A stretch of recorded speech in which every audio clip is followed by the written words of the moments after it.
We speak with a local filmmaker after his film received several awards. And we recap a rally in support of sexual assault survivors. And we showcase two Hawkeyes ending their careers at Iowa. And their preparation for the NFL draft. Your weekend is looking great. Your forecast coming up. All that and more coming up on this Wednesday morning edition of DITV News. Don't go anywhere. DITV News starts right now.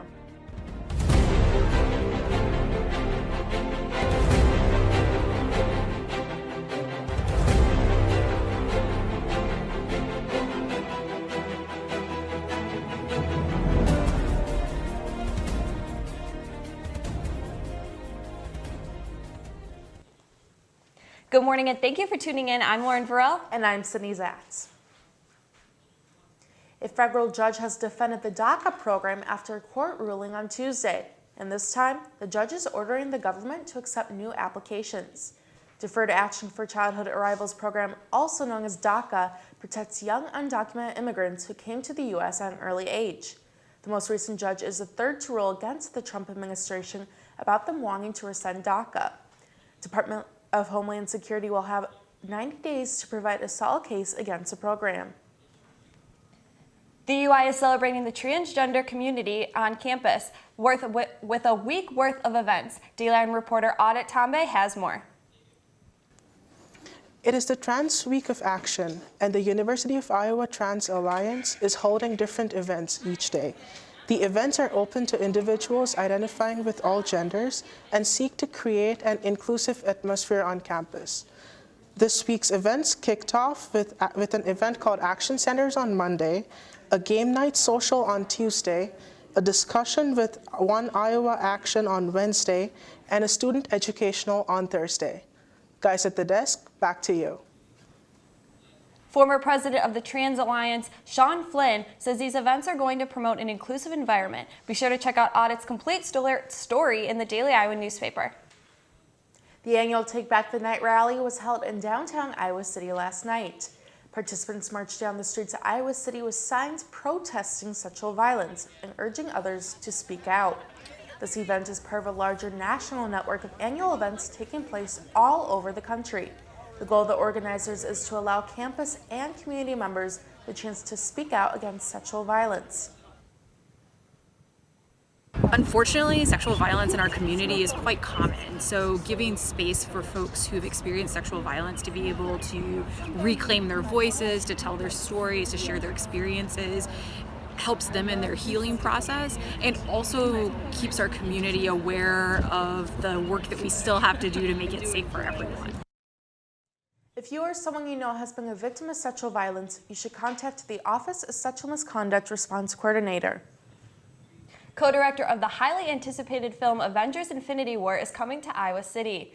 The University of Iowa alum Joe Russo will host a screening at the Englert Theater on April 30th at 7 p.m. He will be showing and discussing his work on the new Avengers film, which stars Robert Downey Jr. and Scarlett Johansson, among others.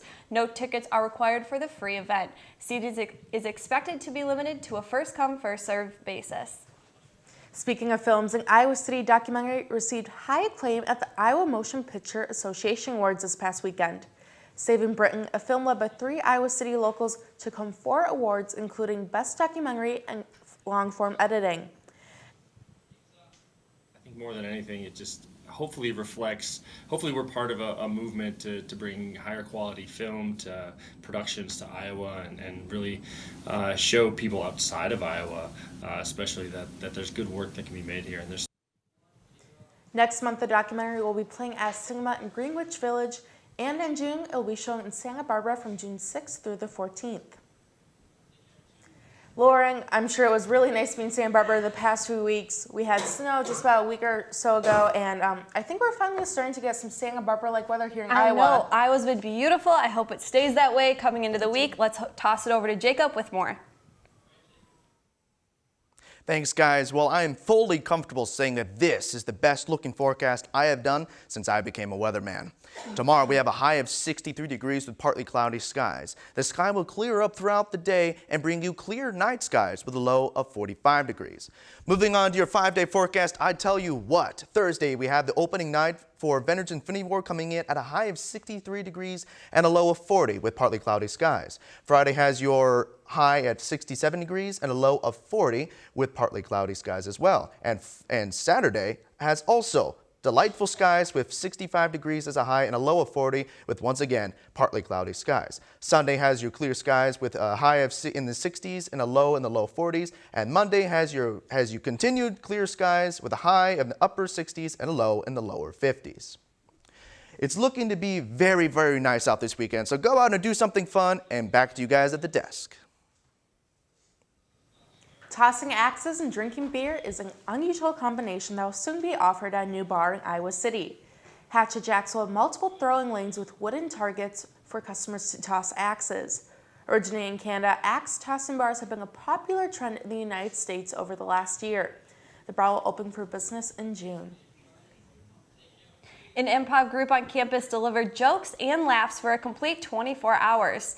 Great White Narcs performed sets non-stop from 9 p.m. last Friday night until 9 p.m. on Saturday. This is the first time a UI improv troupe has performed for a full day. We didn't know what to expect, and I think that that's part of the the draw to it. And I think that it's been beneficial so far for us. But I'm never going to want to see these people again after we're done. Along with groups Paper Black Rhino and Janice, the Great White Narcs entertain crowds almost every week. You can check out the full story on the Daily Iowan YouTube channel. Well, Sydney, I know that the NFL people or the football players are looking for some NFL jobs later in their careers. That's right, the NFL draft is tomorrow, and with more Beyond the Swarm, our new special series, we have Natalie and Nicole in the sports studio to give us the updates. Guys? Thanks, guys. That's right. This week, the pressure is on some of the seniors from last football season and their plans for the future. Their lives could be turned completely upside down depending on whether they get picked for the NFL draft this weekend. Our pre-NFL draft mini-series Beyond the Swarm continues today as Mary-Kate Harrion sat down with offensive lineman Ike Butker. Let's take a look.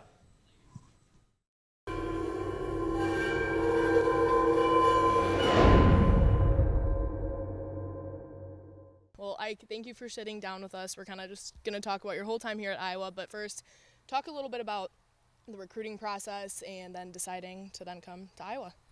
So I was very lightly recruited out of high school, undersized kid. Started to grow up, later on in my high school career, and then got recruited my junior summer going into my senior year. Got an offer from Iowa and basically just decided, I don't really need to do this anymore. I know I wanted to come to Iowa, so I just committed and was all in from there. This year was obviously very hard on you and having to sit out with that injury, but still talk about being with your guys and how you still took on this year in kind of a positive way. Yeah, I mean, we had to have a lot of young guys step up as well, and I felt like I, helped those guys and helped get them ready each and every week. Guys like Alaric and Tristan really stepped in and did a nice job. So, it was frustrating, your senior year. It's what you kind of look forward to all 4 or 5 years is that last year with all your friends that you've been with the whole time. Yeah. But I still had, great times with all my buddies in my class, and, it was still an enjoyable experience. When was the point where you were back full strength? Probably about a month month and a half ago, yeah. Wow. Okay, so then that month and a half that you had at full strength, how was that process getting ready for then what happened at Pro Day last Monday? Yeah, I mean, it was tough. Just trying to, because there's certain stuff that you do on Pro Day that, I'll never do again in my life. So, having only a month, or so to get ready for that, whereas most people have 3, 4 months if you don't go to a bowl game. Yeah. That made it a challenge. But, I just put everything I had into it and did what, the other guys were doing and tried to watch them and then tried to pick up certain stuff that would help and then just let it rip on Pro Day. And then Pro Day, so to kind of talk about that whole day and then also not just, competing and going against a bunch of scouts, but being with your group of guys one last time, not at Kinnick, but still here in Iowa.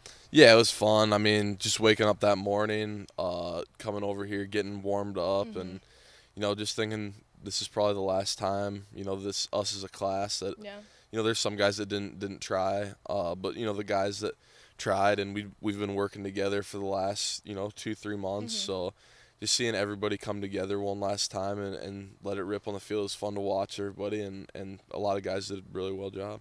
Well, I'm sure you're going to do great with everything. Good luck with everything in the future. Thank you very much. Thank you. For the second part of our program, DITV's Bo Bowman got to sit down with former Iowa defensive lineman Nathan Bazata to talk about his time as a Hawkeye and to see what's next for him. Here's an episode 7 of Beyond the Swarm.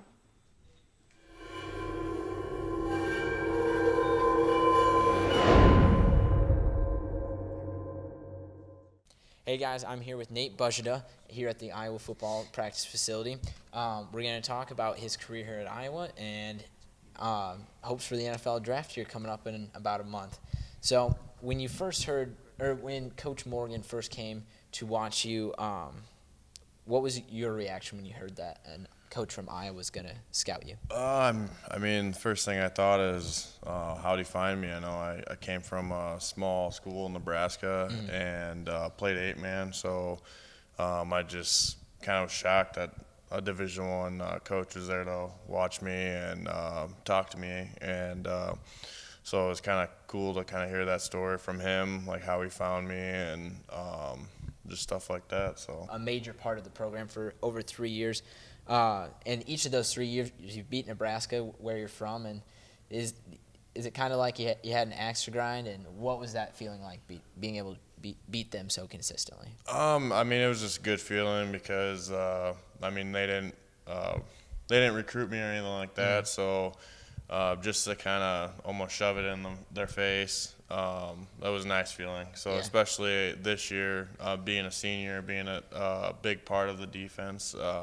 That was probably the most memorable win there. So. And when you first started playing football, did you always know you wanted to be a defensive lineman, or did you want to be quarterback when you were a little kid, or what's that like? When I was in junior high, I always wanted to be a running back. But I was in 8th grade when in 7th grade I started playing football, but in 8th grade, I played a little running back, but I got stuck at nose guard and offensive guard. So, once playing nose guard, I really knew that I wanted to play defense, just hitting guys, and tackling the running back was more fun than being the running back. So that's kind of just how I knew that I was going to be a defensive lineman. So. Life after football, I know it's obviously years away, but what do you see yourself doing afterwards? I plan on moving back to Howells, and I'm married, so finding a place around there, and then I have some cows, and I would want to kind of grow that, and one day have 100 to 200 head of cows and calve them out, and just kind of do that. So. It's sad to see both those guys go, but come back tomorrow for our last 2 installments in the series. And be sure to follow along our coverage of the NFL draft into next weekend. Guys at the desk, back to you. Seniors on Tuesday gathered for the last lecture event for Senior Week. Taking place at the Iowa Memorial Union, this event had speakers who gave their insight into the importance of staying connected with the Iowa community after graduating. The Reflections of Iowa Alumni World came from a few notable figures, including VP of Student Life, Dr. Melissa Shivers. Senior Week continues tonight with Hawkeye Trivia at Big Grove Brewery. It begins at 6:30 p.m. That's all we have for you on this Wednesday morning edition of DITV News. Be sure to head over to Daily Iowan for more information. I'm Lauren Varell. And I'm Cindy Zatz. And if that's enough of the Daily Iowan for you, be sure to check out print edition of the news on stands now. Have a great day, Iowa City, and we'll see you back here tomorrow morning.